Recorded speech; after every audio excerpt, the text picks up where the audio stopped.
fishing. I used to say I'm not very good at it. I've now realized I'm not any good at it. But nevertheless, I enjoy it. I can not catch and it doesn't bother me one bit. I've spent more money on sardines. If I'd eaten sardines, I would have been much better off. So nevertheless, I stood there once again fishing. Eventually, I even lost interest and was just standing looking at the sea. And I realized something while I stood there, that rocks have incredible wave-stopping power.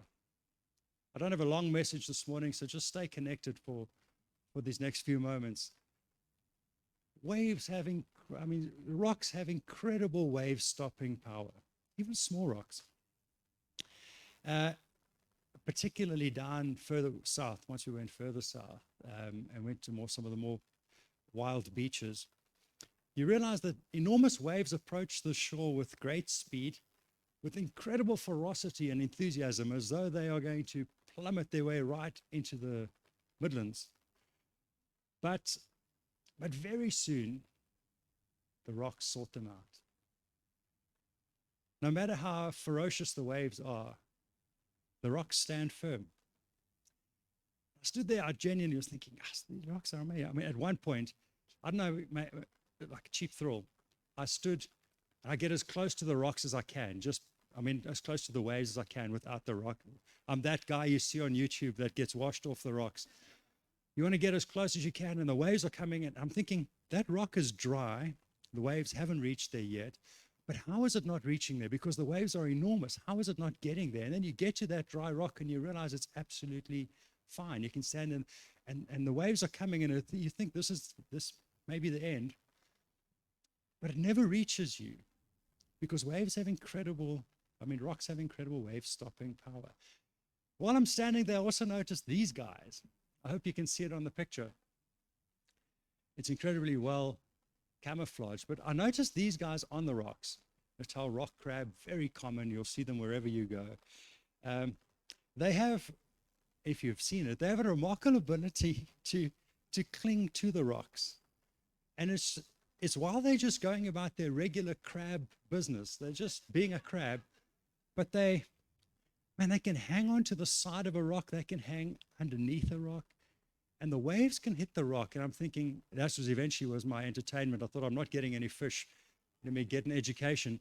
And I was watching to see if a single one of them got knocked off a rock. I did not see, I can show you the peeling sunburn, at least an hour of standing there, not a single crab dislodged from a rock, not big ones or small ones. The thing is, these crabs understand the wave-stopping power of rocks, and they've learned to trust the rock rather than their own wave-stopping ability. You need to listen to some of what I'm saying more than what I'm talking about crabs. These little crabs, thick as they are, because they're not terribly bright, but they've realized something, that they don't have the wave-stopping power. So they need to attach themselves to something that does. I've realized this. Rocks have incredible wave-stopping power, and crabs know it. And then one begins to think, I've faced my own fair share of storms and waves in life. I wonder if I sometimes back my own wave-stopping power, or whether I'll just realize that I don't have what it takes and cling to something that does. Incidentally, I thought Lucinda's message last week was genuinely outstanding. It was tremendous. If you haven't listened to it yet, you really need to. I think it will be purely, if purely from a DIY perspective, it's worth listening to. If you're struggling with mildew, I guarantee it's worth listening to. But its spiritual application is profound. You will have a lot of food for thought. It was very good. Thank you, Lucinda. I know that when you prepare with a real heart for this church and the people who are in it. And so God gave you something for us. It was good. But she made a very clear call for us to start the year not with passivity, but with passion. And it's a great call, and I think it's great. I love this phrase. I did initially think it was a spelling mistake. I thought she's not starting well, but carpe diem, not DM, diem. is to seize God. That's the Latin phrase for seize God. Rather than seize the day, seize God. And I thought there was something in that. And I want to just build on it a little bit this morning. I want to keep that theme rolling. And I want to encourage you to cling to God this year with a deeper trust than ever before. And I want to do so this morning by reminding by reminding us all of who it is that we are trusting, of who the rock is that we are permitted to cling on to. Can I do that? Just over the next few moments, I want to remind you who it is that we are encouraged to cling on to. Because crabs know, surely we can get this. Like, it must be doable. William Ames, an English century Christian and theological writer, he said the following. I love this, his definition of faith. Faith is the virtue by which, clinging to the faithfulness of God, we lean upon him so that we may obtain that which he gives to us. Read it one more time. Faith is the virtue by which, clinging to the faithfulness of God, we lean upon him so that we may obtain what he gives to us. There's that phrase there, clinging to the faithfulness of God. When we cling to the faithfulness of God like a crab clings to a rock for its well-being and survival, it's a good place to be in. It's a great place to be in. I didn't interview any crabs, but I could see by the general consensus amongst them that they had decided this was the way to stay safe. I'm honest with you, I didn't do a survey, but I didn't see one that was unhappy, and I didn't see one that was floating free and saying, this is the way, follow me. If crabs get it, surely we can. We're better off clinging to something that can keep us safe against the storms. And I've realized this, that rocks have incredible wave-stopping power. I want to take you to a text in the book of Deuteronomy. Let me give you where it comes from. It's going to be a story about a man named Moses. Well, it's about a man named Moses. So for those of you who don't know, Moses was the very esteemed leader of God's people, Israel. I say that deliberately this morning. God's people, Israel. Moses, the appointed and very esteemed leader. Now he's nearing the end of his life. He's handed over the leadership baton to a young man named Joshua. And in essence, the text we're about to read is Moses, under God's inspiration, giving his final instructions to these followers, to these people. What's interesting is, and I'm pretty sure not many of us have realized this, but his final phrases here are a song or a poem. I don't know about you, but I've never really considered Moses in that light. I mean, I see him as a striking the rock kind of guy, forceful leader, a powerful man, mightily used by God. I've never really considered him as a songwriter, but nevertheless he was. And so he composed what we're about to read. It's Deuteronomy 32. The whole thing is I don't know if it was kind of a rap or it flows actually as spoken word poetry. Maybe he was cutting a whole new groove for creativity. I'm not sure, but he's nearing the end of his life and he releases this song, and it's under the inspiration of the Holy Spirit. And I want to take you through the first 4 verses as a way of describing to you who it is that we are encouraged to cling to. Is that cool? Deuteronomy 32, verse 1 to 4. We'll start with verse 1. Seems sensible.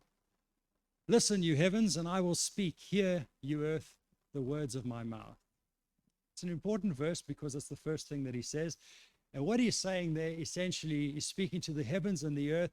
He's saying there is significance in what I'm about to say for everybody, for everything in heaven and on earth. Listen to what I'm about to say. This, under the inspiration of the Holy Spirit, what's about to come is a significant statement. It doesn't apply only to some. It doesn't apply only to old crabs. It doesn't apply only to young rocks. This is wholesale. Everybody hear this. That's the first verse. Listen, you heavens, and I will speak. Hear, you earth, the words of my mouth. Everybody up to speed here. He's saying this matters. Listen carefully. The next verse, he says, let my teaching fall like rain and my words descend like dew, like showers on new grass, like abundant rain on tender plants. Okay. What he's saying there is that, firstly, everybody listen. Secondly, what follows now is going to be helpful and refreshing to everyone who hears. It'll be like showers on new grass or on tender plants. Okay. Quick side note here. I'm very sick of the rain. So for us, this verse, we're like, oh, guys, seriously, don't need more. Can we? But we must bear in mind that Moses writing here in the land of Israel, largely desert area, where very different geographical context. And so we can lose some of the impetus of what he's saying here, but he's saying that the words that are about to come are like timely rain. And we lived in the Karoo for 7 years, and we realized something whilst living there is that timely rain can be the difference between life and death in a plant. Not so much here, but it can literally be the difference between life and death. You hear farmers. If there's a farmer here this morning, just forgive me for a moment for letting the cat out the bag, but farmers are never happy with rain. It's either too much, too little, the wrong temperature, the wrong direction, 2 weeks late, 1 week early, 3 hours. Okay, but here's the thing. Timely rain saves the farmers all the time. You know why farmers are like that? Because I don't. I'm asking. Look, I own that we pastors have our own hang-ups. We have our thing. That's our gig. But farmers, this is their one. Yes? I'm not making any friends this morning, but people who've lived in a farming community, you'll know what I'm talking about. Why did I say that? Oh, yes. Timely rain is often the difference between the life and death for plants. We planted just some fresh lawn outside here. Someone in the church generously helped us recover this patch that was not doing very well. And literally within a day or two of it being put down, we had the most incredible soaking rain. It hasn't stopped since, but it really was the difference between life and death. We could have stood out there with a hose and done our bit, but there's nothing like rain. There's nothing like timely rain.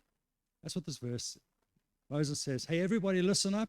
This matters to everybody, whether a young crab, old crab, rock, whatever you are, listen, this matters. Secondly, he says, if you really get what I'm saying, this will be like timely rain for your soul. This will be something that will be terribly refreshing for you. It'll be life-giving. See, I don't know, and neither do you, the person sitting to your left and to your right. We don't know whether their faith this morning is in desperate need of timely rain. Maybe they're just hanging on by their fingernails and they desperately need this morning to hear a word from God that's like timely rain that just settles things, that just provides the spark that gets everything going. So let's trust God this morning that his word will do that in people's hearts. The third verse,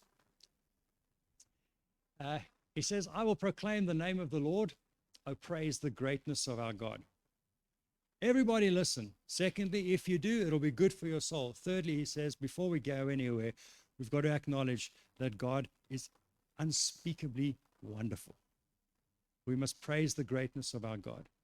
It's important that we start, let me just read the sentence. It's important that we start with the greatness of God, not the complexity of our challenges. It's important that we start with the greatness of God, not the size of the waves. It's important that we start with the greatness of God and not the ferocity of the storm. It's important, this last one's crucial, you're listening. It's important that we start with the greatness of God and not the inadequate humanness of our faith. It's very important, folks. Otherwise, we make this thing about us. Have you ever heard the expression, so-and-so has faith in faith rather than faith in God? That thing happens without you knowing. It's weird. It worms our way in. It appeals to our humanistic nature where we want to think it's some little bit about us. Please hear me. It's not about us at all. It's all about God. If you have faith in your own faith, you're barking up the wrong tree, and soon you will come unstuck and you'll be like the crab floating on his own. It doesn't work. It's all about the greatness of God and not about the inadequate humanness of our own faith. Aren't you? You should be relieved about that. That would be like in certain kinds of churches, there would have been a vociferous amen. You should be relieved that it's not about, it's about us having a measure of faith. We have to believe in God, but it's not about the quantity. He says a mustard seed is enough to unlock incredible things. He's saying it's not about our Humanness is never going to do it. It's what we can trust him to do. Okay, everybody fine? Last point. If you're waiting for it to get good, you might have waited too long. We start with the greatness of God first and foremost in our mind. Whatever we're facing will be helped if we glorify God first. Number 4. And then here he says, first thing, everybody listen up. Second thing, if you do, good things will happen to your soul. Third thing, don't start with yourself. It's all about the greatness of God. And then he finally gets to the point that I wanted to make this morning. And who is this rock and what is he like? Moses writes, or raps, I'm not sure. He is the rock. His works are perfect and his ways are just. A faithful God who does no wrong, upright and just is he. He says that God is the rock, not us, not our wives, not this church. Please, for the love of God, not me. He is the rock. He is the rock. He is a stable, permanent rock. He's going nowhere, never has, never will. Doesn't change, doesn't move, immovable. He is the rock. His works are perfect. Yeah, me, not so much. You, also. Okay, before we start comparing notes, his works are perfect. Just in a moment, I'm going to give that verse up on the screen. I want us to memorize a few verses this year, and this is the first one. I want us to get this thing into our heads and reflect on it often, rather than scrolling through Facebook, seeing how wonderful everyone else's life is, and comparing our blooper reel with their highlight reel and deciding how redundant our faith might be. Let's reflect on these verses. And this one, let's drive it into our minds somewhere deep. If you've already memorized this verse, congratulations, you're one step ahead of the rest of us. If you haven't, this will be our first memory verse for the year. He is the rock. His works are perfect. His ways are just. What does it mean that his works are perfect? Here's the thing. Everything he does is whole and wholesome. Just think about that. Everything God does is whole and wholesome.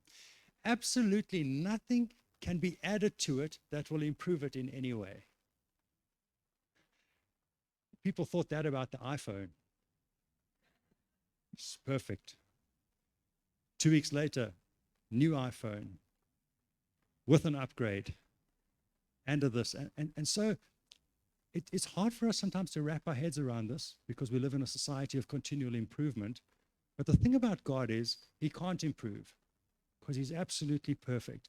Nothing can be done to what God is doing that improves it in any way. Just me. Nothing you can add to the work of God makes it better in any way. The Lord could do his own mission here, his own redemptive mission. The fact that he involves us is not because we make it better, contrary to what I've heard and seen in some people's strange thinking. He just involves us in his kindness. Yes? Good. His works are perfect. Everything he does is whole and wholesome. Absolutely nothing can be added to improve it in any way.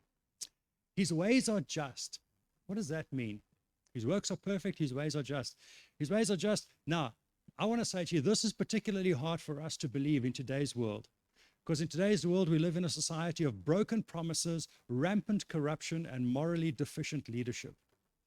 If you haven't noticed it yet, I can point you to a dozen websites now that will verify this. We live in a world of broken promises, rampant corruption, and morally deficient leadership.